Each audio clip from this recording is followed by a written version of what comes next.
Hi guys, welcome to my online CA. My name is Ankush. Hope आप लोग हमारी videos को पसंद कर रहे होंगे।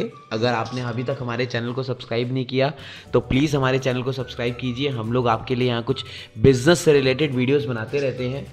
तो आज हम लोग जो बात करेंगे वो बात करेंगे प्रधानमंत्री आवास योजना। जी हाँ, जैसे कि हर एक आदमी का सपना होता है उसका खुद का घर होना, तो इसी से रिलेटेड नरेंद्र मोदी जी ने ये योजना स्टार्ट की थी 2015 में। बट 31 दिसंबर 2016 को पर हमारे प्रधानमंत्री जी ने इसमें कुछ संशोधन किए थे जो कि हमारे लिए बेनिफिशियल हैं। लाइक रेट ऑफ इंटरेस्ट कुछ चेंजेस किए थे। तो आज हम लोग उसी के बारे में बात करेंगे और हम बात करेंगे कैसे आप इस प्रधानमंत्री आवास योजना का बेनिफिट उठा सकते हैं, कैसे आप इसको अप्लाई कर सकते हैं। तो आइए शुरू करते हैं कि क्या है बेसिकली ये प्रधानमंत्री आवास योजना। ये स्टार्ट की गई थी 2015 में, जिसका पहले ये नाम हुआ करता था हाउसिंग फॉर ऑल। बट अब जो इसका नाम है वो नाम है प्रधानमंत्री आवास योजना। बेसिकली इसका जो मेन ऑब्जेक्टिव है वो ऑब्जेक्टिव है अफोर्डेबल हाउसेस प्रोवाइड करना इंडियन सिटीजन्स को। और इसकी एक प्रोजेक्ट की टाइमलाइन ली गई है, वो ली गई है 2022 तक। मतलब 2022 तक ये योजना रहेगी जिसमें आप अप्लाई कर सकते हैं। नेक्स्ट बात करते हैं कि क्या है इसकी स्कीम्स और कैसे आप इसमें अप्लाई कर सकते हैं। जो बेसिकली स्कीम्स हैं वो 4 तरीके की स्कीम्स इसमें दी गई हैं। एक स्लम के लिए दी गई है, वो स्लम डेवलपर्स के लिए जो कि उनको अपार्टमेंट्स प्रोवाइड किया जाएगा।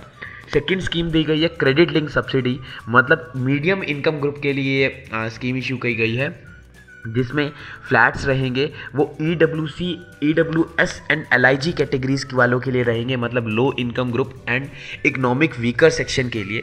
एक स्कीम शुरू की गई है डेवलपर्स के लिए, डेवलपर्स जो कि अपने रियल स्टेट्स की कंस्ट्रक्शन के लिए उनको 35% की सब्सिडी दी जाएगी। एक स्कीम ये शुरू की गई है कि अगर आपको अपने घर का कंस्ट्रक्शन कराना, आपके पास घर है लेकिन उसको आगे रिनोवेट करवाना है, कंस्ट्रक्ट कराना है, दोबारा से बनवाना है, तो उसके लिए सब्सिडी दी जाएगी। आज जो मेरा फोकस रहेगा वो फोकस रहेगा क्रेडिट लिंक सब्सिडी पर, जो कि मीडियम क्लास के लिए, मीडियम इनकम ग्रुप के लिए शुरू की गई है। तो आइए इसके बारे में बात करते हैं कि कौन एलिजिबल है क्रेडिट लिंक स्कीम के लिए। Beneficiary should not own a पक्का हाउस। अगर आपके नाम पर या फिर आपकी वाइफ के नाम पर या फिर आपके बच्चों के नाम पर, किसी फैमिली मेम्बर के नाम पर पहले से एक ऑलरेडी घर है पूरे किसी भी पार्ट में, इंडिया के किसी भी पार्ट में, तो आप इस स्कीम के हकदार नहीं हैं, आप इस स्कीम में अप्लाई नहीं कर सकते। ये स्कीम उन्हीं लोगों के लिए जिनके पास पहले कोई घर नहीं है।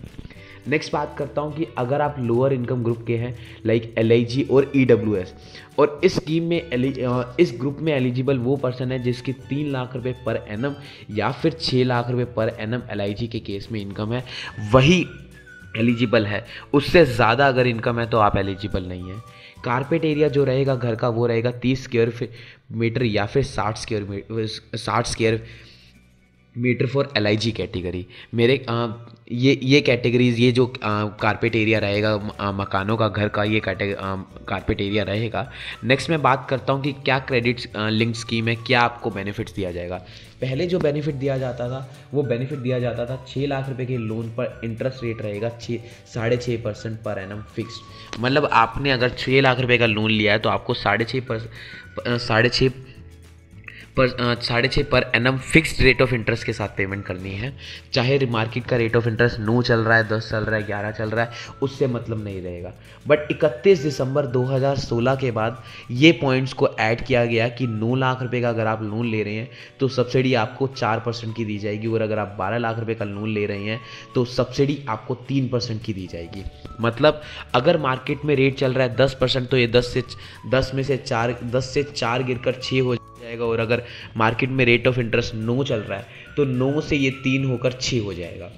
मतलब जो भी मार्केट में रेट ऑफ इंटरेस्ट चल रहा है उसके अकॉर्डिंगली रेट गिर जाएंगे। अगर 9 लाख रुपए का लोन है तो सब्सिडी 4% की दी जाएगी, और अगर 12 लाख रुपए का लोन है तो 3% की सब्सिडी दी जाएगी। नेक्स्ट मैं बात करता हूँ, आपके लिए मैंने एक लोन की एक पेमेंट टेबल बनाई जिससे आपको पता चल जाएगा कि प्रधानमंत्री आवास योजना से कितनी सेविंग हो रही। अगर मैं बात करूं, जो ये 31 दिसंबर 16 से पहले 6 लाख रुपए का लोन अगर था तो 9% का मैं एक मान के चला है कि मार्केट का जो रेट ऑफ इंटरेस्ट चल रहा है वो 9% चल रहा है। आपने एक 6 लाख रुपए का लोन लिया, वो 15 साल के लिए लिया, जिसकी आपको 15 साल के बाद EMI टोटल जो इंटरेस्ट पेमेंट होगी वो 10,95,000 होगी। और यही केस आपने अगर प्रधानमंत्री आवास योजना के थ्रू लिया गया होता तो आपको 9,40,000 रुपये की पेमेंट करनी पड़ती। मतलब सेविंग आपकी 1.5 लाख रुपए की, मैं अप्रॉक्स मान के चलूँ 1.5 लाख की सेविंग है। सेम केस मैं बात करूँ 9 लाख का लोन लिया गया है या 12 लाख का लोन लिया गया है 15 साल के लिए, नॉर्मल रेट ऑफ इंटरेस्ट मैंने माना है 9% नॉर्मल रेट ऑफ इंटरेस्ट माना गया है, तो पेमेंट 16,43,112 और 21,90,816 होगी। जैसे कि मैंने पीछे बात किए थे कि 9 लाख के लोन पर आपको सब्सिडी 4% मिलेगी, मतलब 9 - 4 ये 5% आपको सब्सिडाइज रेट ऑफ इंटरेस्ट आपको लगा। और 12 लाख के केस में 3% की सब्सिडी लगेगी, मतलब 9 - 3 6% हुआ। तो इस केस में आपकी सेविंग 3,62,000 और इस केस में आपकी सेविंग 3,68,085 होगी। अगर मैं वैसे एक एग्जांपल लूँ, लेट सपोज आपने 15 लाख रुपए का लोन लिया है तो आपको 12 लाख रुपए तक जो रेट ऑफ इंटरेस्ट लगेगा वो 6% लगेगा और बाकी बैलेंस 3% पर जो रेट ऑफ इंटरेस्ट लगेगा वो नॉर्मल रेट ऑफ इंटरेस्ट लगेगा जो मार्केट का 9% चल रहा है। मैंने एक एग्जांपल लिया है 9% का, जो भी रेट होगा उसमें से 3% या 4% माइनस करके आपके लोन पर EMI कैलकुलेट होगी। ठीक है, नेक्स्ट मैं बात करता हूँ कि आप कैसे इस स्कीम का फ़ायदा उठा सकते हैं, कैसे आप अप्लाई कर सकते हैं इस स्कीम पर। तो मैं जस्ट आपको प्रैक्टिकली वेबसाइट पर दिखा के, इसके लिए आपको आधार कार्ड चाहिए होगा। बेसिकली ये मेरी जो वेबसाइट है इसका आपको लिंक आपको कमेंट सेक्शन में भी मिल जाएगा, PMAYMI.gov.in। जी, प्रधानमंत्री Awas Yojana housing for all, जैसे मैंने आपको बताया गया पहले इसका नाम हाउसिंग फॉर ऑल था। इसमें आप जाएंगे, देन सिटीजन असेसमेंट में बेनिफिट अंडर 3 कंपोनेंट्स, मैंने आपको 4 स्कीम्स बताई थी स्लम डेवलपर्स की, और ये बेनिफिट अंडर 3 कंपोनेंट्स। इसको क्लिक करके आपको आधार नंबर अपना मेंशन करना है। आधार नंबर मेंशन करने के बाद आधार नंबर मेंशन करने के बाद जैसे मैं यहाँ पर आधार नंबर मेंशन करता हूँ 1 मिनट, कुछ टाइपिंग हो रहा है, 1 मिनट दोबारा कर लेता हूँ।